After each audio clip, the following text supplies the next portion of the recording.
Okay, so Nintendo just put out an update 22.0, and this one was pretty interesting.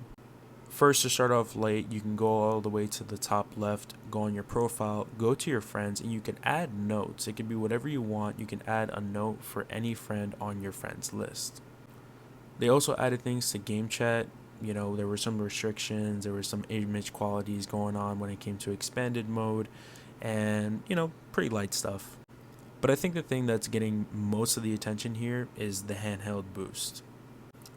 Essentially, what this is if you go into your settings, you go all the way down to display or system in this case, it'll show something called handheld boost activation. When you activate this essentially runs any Nintendo Switch 1 game as if it was running off of docked mode. What do I mean? So I'll give an example BSF of a game or a couple of games that I've personally experimented with, being Resident Evil 4, Smash Ultimate, and Donkey Kong Tropical Freeze. Let's start with those. So what all of these have in common is that they were originally based off of Nintendo Switch 1 hardware, meaning that in handheld mode, they weren't necessarily running as great, obviously, as they were in docked mode.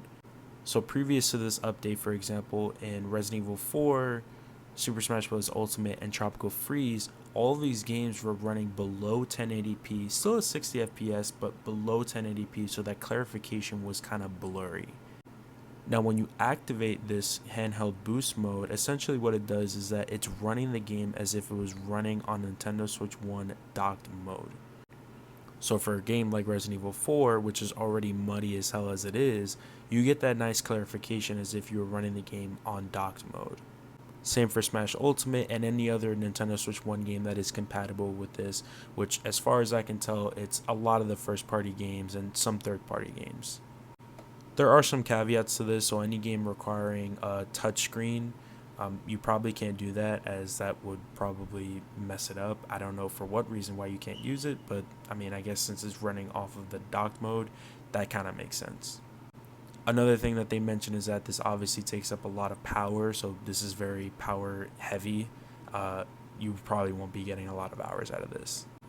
So my verdict of this is essentially it's a good update. It's a nice update that really gives clarification on those Nintendo Switch 1 games that don't originally get Nintendo Switch 2 updates. That is a mouthful.